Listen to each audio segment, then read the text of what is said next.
Olá, estamos de volta com mais aulas mestras sobre a história do tarô, aqui nessa aula sobre a história dos arcanos maiores. Eu sou Michel, psicólogo especialista, também artista, e caso seja a primeira vez que está chegando aqui, considere assistir às aulas anteriores, na primeira aula e na segunda, sobre os aspectos históricos mais diretos, e aqui retornando às histórias dos arcanos maiores. E nessa aula de hoje vamos falar um pouco sobre a roda da fortuna, a justiça, o dependurado ou pendurado ou enforcado, como já foi chamado em outras numerações, e a morte. Iniciando, vamos ver sobre a roda da fortuna. As iconografias históricas, começando da direita para a esquerda, temos a clássica roda da fortuna de antes do emblemático tarô de Marsella, que também foi uma das figuras muito utilizadas nessa conjunção de vários tarôs. Temos aí o de Visconde Sforza, também tem a Roue de Fortune, de algum outro tarô, e Wheel of Fortune, tipo de carta utilizada hoje em dia, pintado por Pamela Colman Smith. A Roda da Fortuna também teve outros nomes: La Rota, La Ruta, La Roue de Fortune. Outras numerações que ela já obteve: número 10 na lista mais antiga e número 11 na ordem A.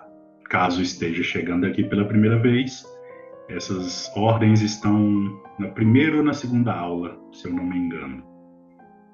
Fortuna é um termo em latim que significa destino e acaso, referido à potência como o nome de uma divindade antiga, não as potências que são ditas hoje pelos coachings da vida. E essa potência, ela distribuía a felicidade ou a infelicidade sem uma regra aparente. Em um tratado do século XI de Boécio, chamado Os Fundamentos da Aritmética, há um artefato desenhado representando a impermanência humana. Neste artefato há um sujeito coroado no topo da roda, acompanhado de outros 4, com as inscrições Regnabo, Regno, Regnave, Sum Si Regnum, que significa reinarei, reino, reinei, estou sem reino.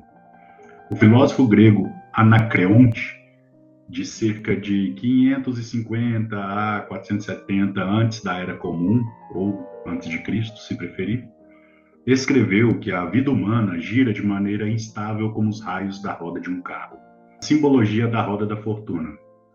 Cole de Gebelin dizia que o número 10, a roda da fortuna, tem os personagens humanos na forma de macacos, cães e coelhos que se elevam alternadamente nesta roda a qual estão presos. Diríamos que se trata de uma sátira contra a fortuna e contra aqueles que se elevam rapidamente e com a mesma rapidez se põem a cair. Isso no século XVIII, de 1781, mais ou menos. Na mesma época, o conde de Mellet dizia que a roda da fortuna era chamada de Lamed, ou Lamet, ou Lamed, que é um outro nome para fortuna, e dizia que ela significa regra, lei e ciência. Eteila, um pseudônimo antigo para um autor cujo nome era Aliete, dizia que o número 20, a roda da fortuna, significa aumento e fortuna, mas nem sempre que ela aparece numa tiragem será para nós. Papi, ou Papus, já fazendo a transição entre o século XIX e o século XX, dizia que o número 10, a roda da fortuna, significa, no seu sentido espiritual, o reino de Deus. No sentido moral ou alquímico, a ordem. No sentido físico, é a fortuna. E no divinatório, é o destino. Oswald Wirth dizia que o número 10, a roda da fortuna, traz as alternativas do destino, as instabilidades, influências da Lua e de Mercúrio. Para o bem, é a sagacidade, a presença de espírito, não deixe escapar boas ocasiões, iniciativa bem-sucedida, adivinhação de ordem prática, sorte, sucesso, fortuito, ganho na loteria, espontaneidade, invencionismo, vivacidade, bom humor. Para o mal, é o descuido, a especulação, o jogo, o abandono ao acaso, a insegurança, a falta de seriedade, a negligência, o caráter boêmio, situação instável, reviravoltas, ganhos e perdas, as aventuras, os riscos e pouco dinheiro. Talvez por algumas características de Wirth ter descrito, foi que Ed Mercury do Queen tenha solicitado, né, que em uma das capas do seu álbum da banda Queen colocasse a Roda da Fortuna. Paul Marteau, a lâmina 10 no sentido elementar, o homem nas ações do presente, originando-se das obras do passado e preparando as do futuro, as quais o divino dará boas conclusões, sejam quais foram suas vicissitudes. No sentido concreto, é o ciclo cujo retorno à origem leva consigo a experiência que se tornarão favoráveis ou nefastas. No sentido mental, é a lógica, o equilíbrio, a regularidade, o julgamento sensato, e no sentido anímico, a animação, o fortalecimento dos sentidos. No sentido físico, nada é estável para sempre, mas há segurança em sua dúvida. Na saúde, há boa circulação e para o relacionamento também, que ela mostra a realização. No sentido invertido, é a transformação difícil, mesmo que ocorra de qualquer forma. Não é maléfica, mas atrasa as mudanças. No Rider-Waite-Smith, o tarot pintado por Pamela Colman Smith, solicitado por Arthur Edward Waite, tem o sentido de, na astrologia, ela corresponde a Júpiter, justamente por ser um grande benevolente, né, aquele paizinho amado na parte astrológica. Pamela Smith substitui a roda tradicional por um sigilo circular, onde criaturas místicas se movimentam. Na Kabbalah, das ordens antigas, era associada a Malhut. Atualmente, ela está no caminho entre Hesed e Netzach. A roda central possui 7 raios, o movimento perpétuo de um universo fluindo. Representa a evolução espiritual. Também a fatalidade. Tem escrito tarô e rota no sentido horário, e Ratou e Torá no sentido anti-horário. Esse termo Ratou é quase semelhante à antiga palavra egípcia para que designava os atos mágicos religiosos.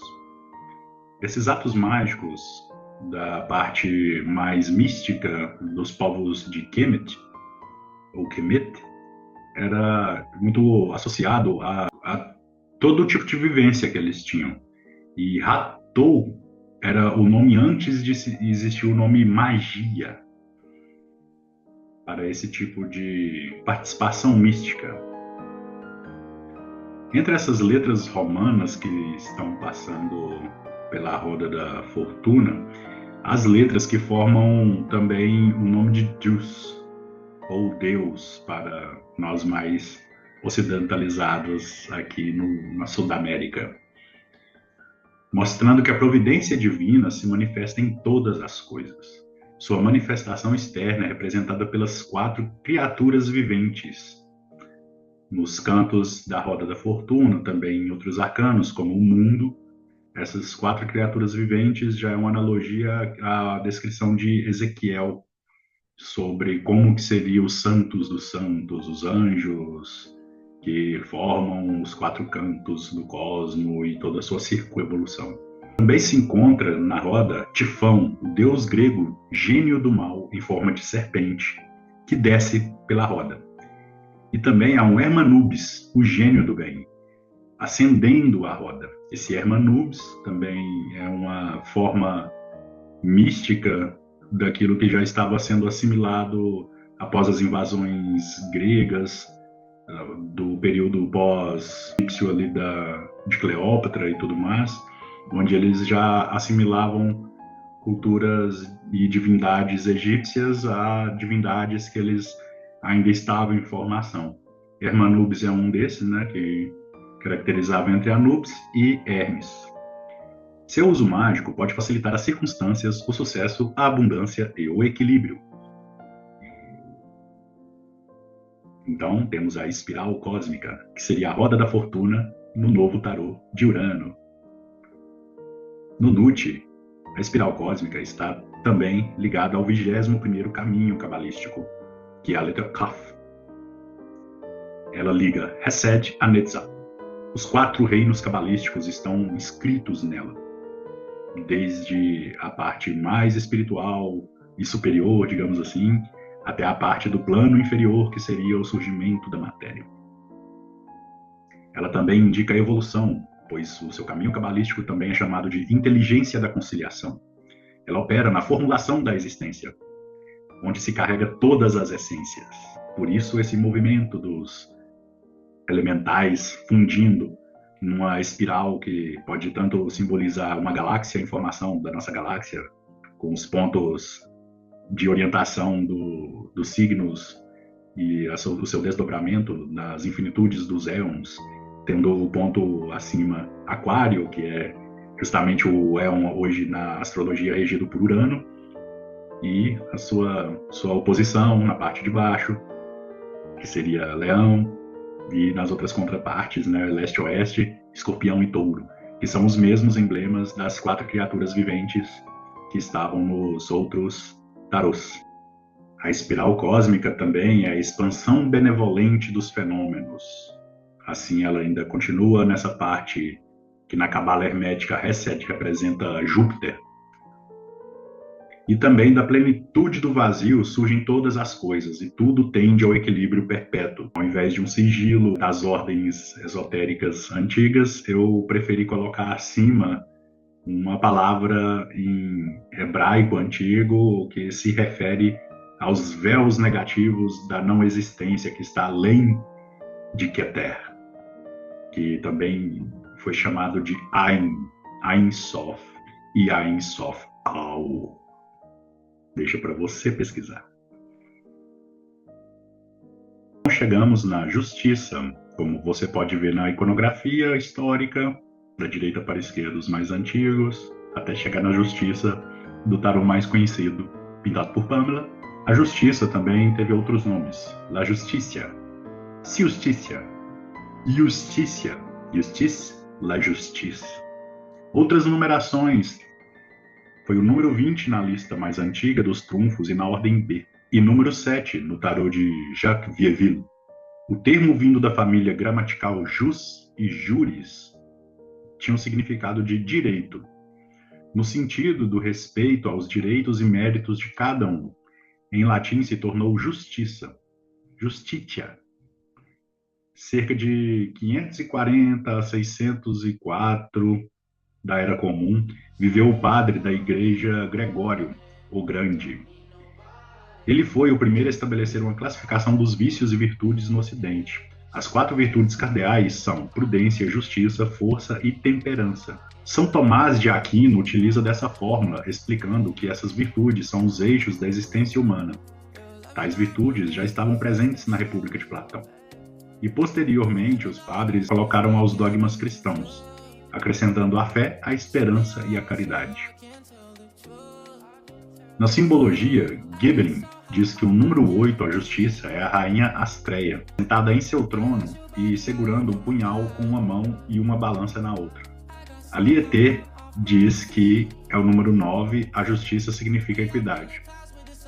Ok. Papi, o número 8, a justiça, tem o sentido espiritual, o equilíbrio universal. No moral ou alquímico é a repartição, e no físico e divinatório, a justiça. Oswald Wirth vai dizer que o número 8, a justiça, é a ordem, a regularidade, Método, equilíbrio, influência plácida da Lua. Para o bem, a estabilidade, o conservadorismo, a organização, o funcionamento normal, lei, disciplina, lógica, coordenação e adaptação às necessidades. Também são as opiniões modernas, o senso prático, a razão, a administração econômica, a obediência e, para o mal, o comportamento burguês, a submissão aos costumes, a falta de iniciativa e as burocracias. Paul Marteau vai dizer que o 8, a justiça, no sentido elementar, tem o julgamento imposto ao homem por sua consciência profunda para apreciar o equilíbrio e o desequilíbrio criados por seus atos e suas consequências. No sentido concreto, o julgamento das atividades desenvolvidas pelo homem para o bem ou para o mal ao longo de sua travessia na matéria, vindo lá da fortuna. No mental, a inteligência é a clareza de julgamento, conselhos para avaliar com retidão, saber encontrar o ponto de equilíbrio e apreciar as eventualidades. O sentido anímico das paixões que nos são emotivas é a insensibilidade, a contribuição estrita do que é devido, possibilidade de romper o vínculo afetivo, o divórcio, a separação. E essa lâmina é um princípio de rigor. No sentido físico, no lado utilitário da vida, são os processos, é a reabilitação, a justiça feita, equilíbrio de saúde, mas com excessos. E ela invertida, perdas, condenação, injustiça, desordem e vítimas de trapaceiros. No Rider-Waite-Smith e Modernidades, ela é ligada ao signo de Libra na astrologia. É retratada de frente usando uma coroa de ferro e sentada em seu trono, posicionada entre duas colunas de um templo, feito a sacerdotisa, indicando um princípio moral, e com a cruz solar em seu peito. A mão esquerda que segura a balança é derivada de Libra, enquanto a mão direita com a espada, utilizada para a distribuição de bens, é o princípio de Escorpião que nasce após Libra. A espada é uma proteção para o bem, como uma ameaça também para o mal. É a atribuição também do desejo superior e inferior, o anseio religioso e a luxúria grosseira. Sendo assim, a experiência sexual é uma de suas expressões mais profundas. Na magia é usada para o equilíbrio, a equanimidade, a retidão, honestidade e integridade moral. Use quando se sentir intolerante ou preconceituoso. E no Nut, a justiça passa a se chamar diligência. Na Kabbalah, é o 22º caminho, que é a letra Lamed, que é como se fosse um aguilhão. Ela se conecta entre Geburah a Tiferet e a percepção assertiva que se dá entre a disciplina, o rigor e a beleza. Ela também é a consciência divina, é a inteligência da fidelidade, a possibilidade de todos os seres de viver, a imparcialidade e prudência julgadora, a articulação que causa os ajustes. Ela também é o movimento que gera estabilidade, dançando passos certeiros, sensuais e luminosos. Veremos agora o pendurado, The Hanged Man. Outros nomes para o pendurado ou enforcado foi Il Traditore, Lo Impicciato, Le Pendu e Le Pendu. Outras numerações foi o número 12 em todos os tarôs registrados até o momento. As antigas denominações italianas deram o nome de O Traidor e o Traditore, enquanto as cartas fabricadas na França usaram o termo latim para uma pessoa que é colocada pendurada no alto, pendere. No final da Idade Média era comum traidores serem pendurados como punição pública na Itália urbana. Tal punição era aplicada principalmente aos heréticos, na visão do clérigo católico, e levava a pessoa a perder sua fama. Fama era um nome, um atributo muito quisto nesses períodos, porque onde a pessoa era reconhecida e tinha direitos de comprar posses, territórios, talvez escravos também, né? Quando essa pessoa perdia a fama, ela era mal afamada. Ela tornar-se-ia apenas um pária, um ser inferior na sociedade. Talvez os que sobrevivessem a tal provação veio a se tornar a prudência que é regida atual no tarô que veremos nas simbologias. Mesmo assim, fica a questão do porquê heréticos eram condenados, né? Aqueles que sabiam fazer escolhas.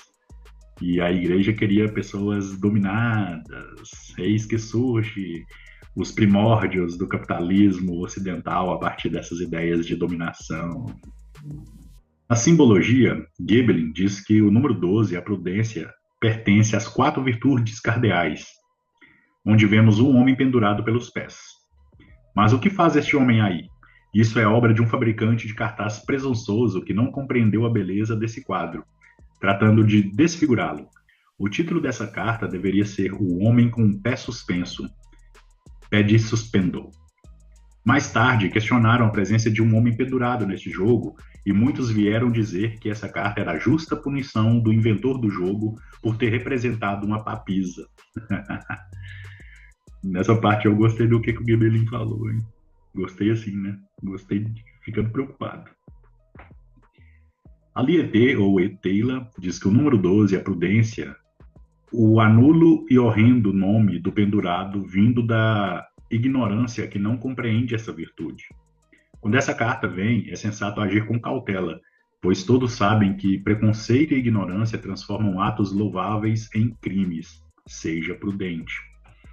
Ou seja, né, eles já deveriam ter contatos com essas pessoas que eram chamadas de heréticas, provavelmente grupos que praticavam gnose e tudo mais, que tinham uma comunicação com outros tipos de religião, mas como estavam querendo fazer uma dominação para ter só um tipo de religião que ordenava todo as partes políticas e imperiais, eles diziam, ó, toma cuidado, seja prudente, que por mais que seus atos sejam massa, a ignorância do povo vai te matar.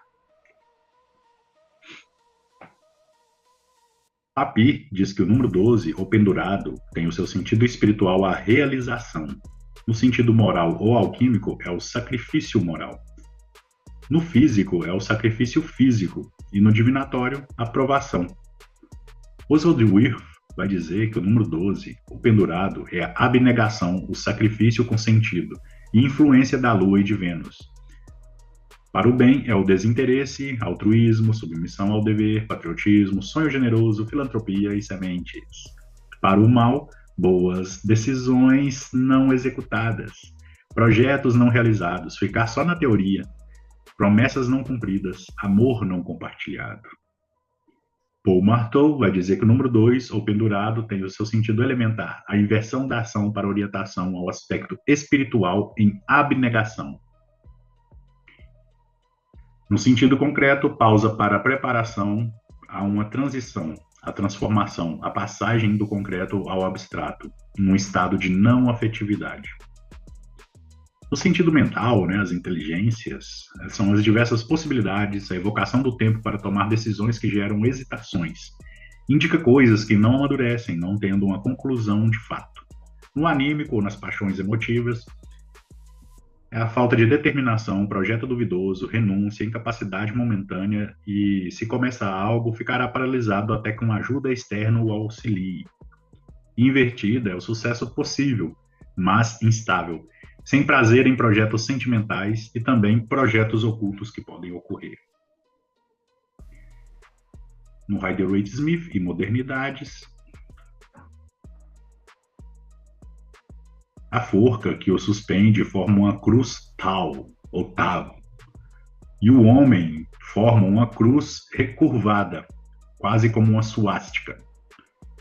A auréola em sua cabeça pode indicar um mártir. Seu rosto expressa êxtase e não sofrimento. A figura sugere a vida em suspensão. Sua posição indica disciplina e devoção ao divino. Inspira a lei revelada e morte para quem a viola. É a capacidade de enxergar além do que se vê. A suástica, nessa época, pois o tarô de Rider-Waite-Smith vai ser publicado de fato em 1909, ou seja, antes ainda da Primeira Guerra, que vai ali prender o Bigodinho, e depois da Primeira Guerra que o Bigodinho vai ficar mais louco do que já era e criar as conspirações dele até formar um grupo que dizimou milhões e milhões de judeus, né?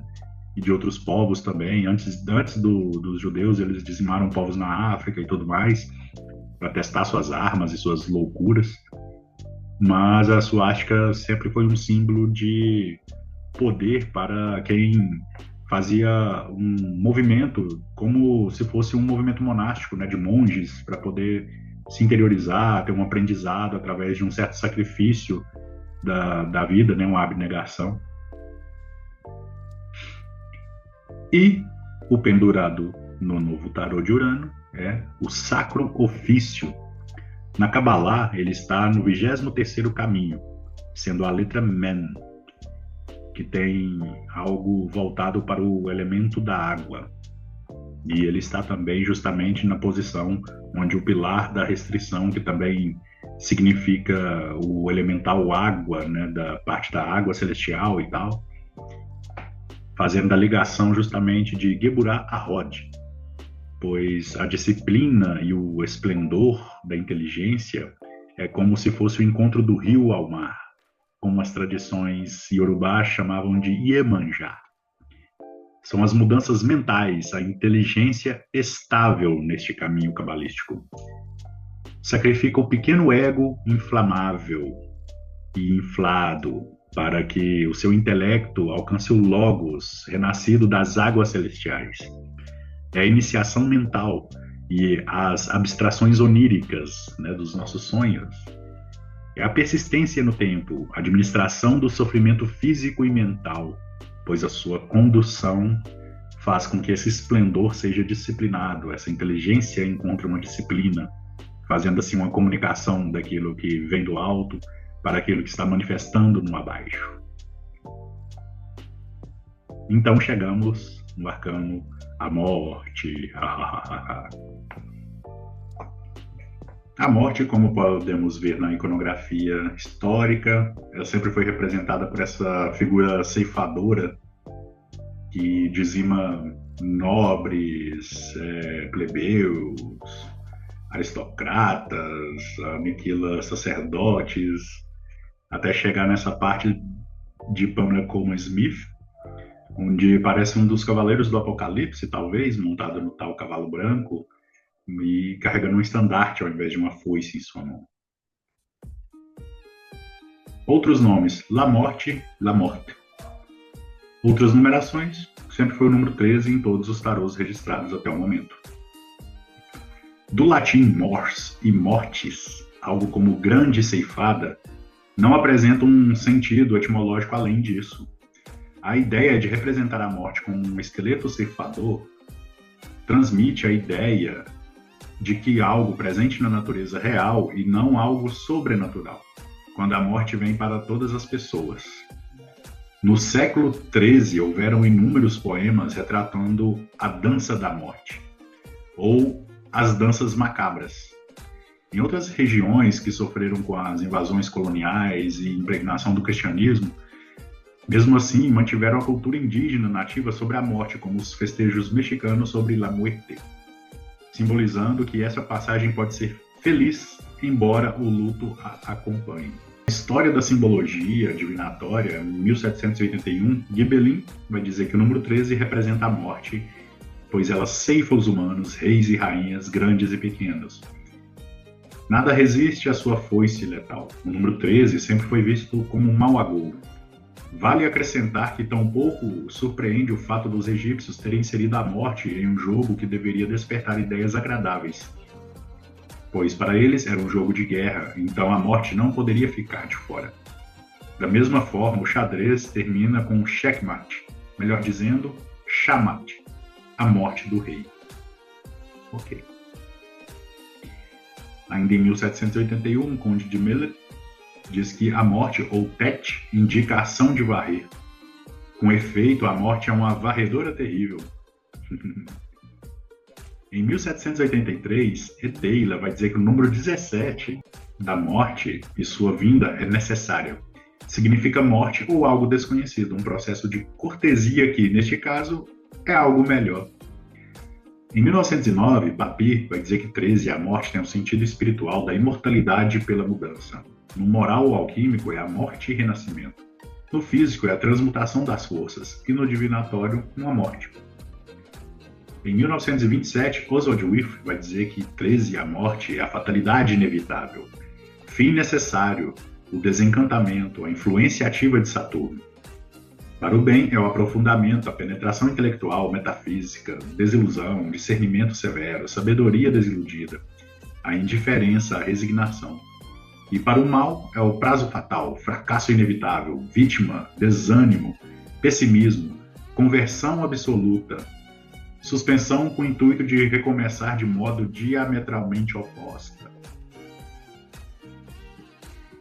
Em 1949, Paul Marteau vai dizer que a lâmina 13, a morte, tem o seu sentido elementar as mudanças de estado da consciência que acompanha a passagem do ciclo, concluído no ingresso de outro ciclo de natureza diferente.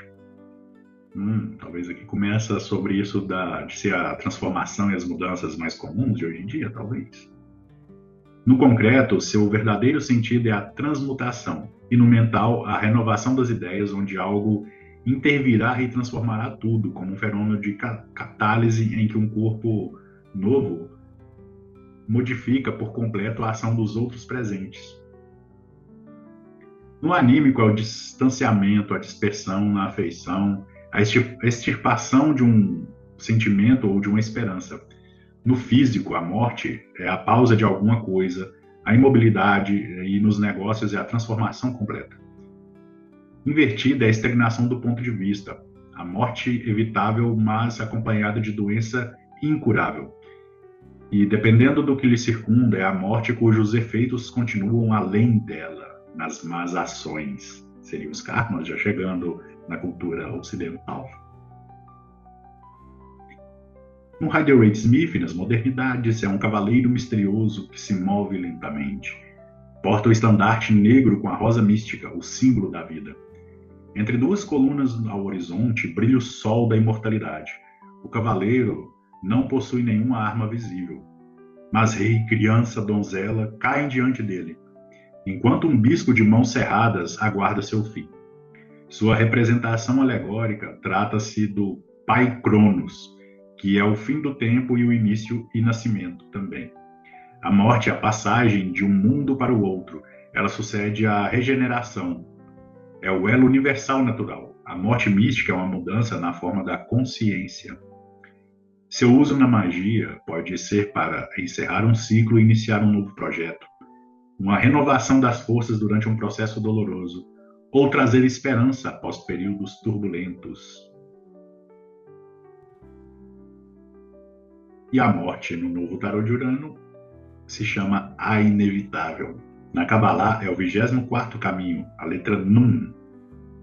Tiferet Anetzak, a beleza, a vitória, pois são as camadas das provações a que ela se refere. É o princípio da semelhança, pois no caminho cabalístico ela se chama inteligência imaginativa. É a destruição do egoísmo e renascimento. Ela desperta o conhecimento da vida e da morte. Também ao desapegar e almejar algo além de si.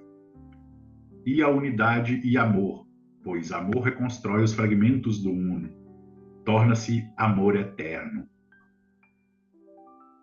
Chegamos ao fim desta aula, desta quinta aula, por assim dizer. Aí na imagem temos uma das clássicas pinturas feitas por Jung durante o processo dele de autoanálise, observação, introversão e transformação. Um processo alquímico, psíquico e, quem sabe, místico para os jovens junguianos que odeiam dizer isso, mas eu entendo que as circunstâncias que fizeram Jung ser retirado das universidades é porque muita gente só vê nele um místico sem que ele mesmo não se autodizia místico. Mas para quem hoje em dia entende o que é o real significado da parte mística, dessa participação mística, sabe que místico é aquele que busca desbravar os mistérios da natureza e se reconectar com essa conciliação que a gente tem, essa cooperação com seres vivos e não vivos. Então, místico! Muito obrigado por ter chegado até aqui e nos vemos nas próximas aulas.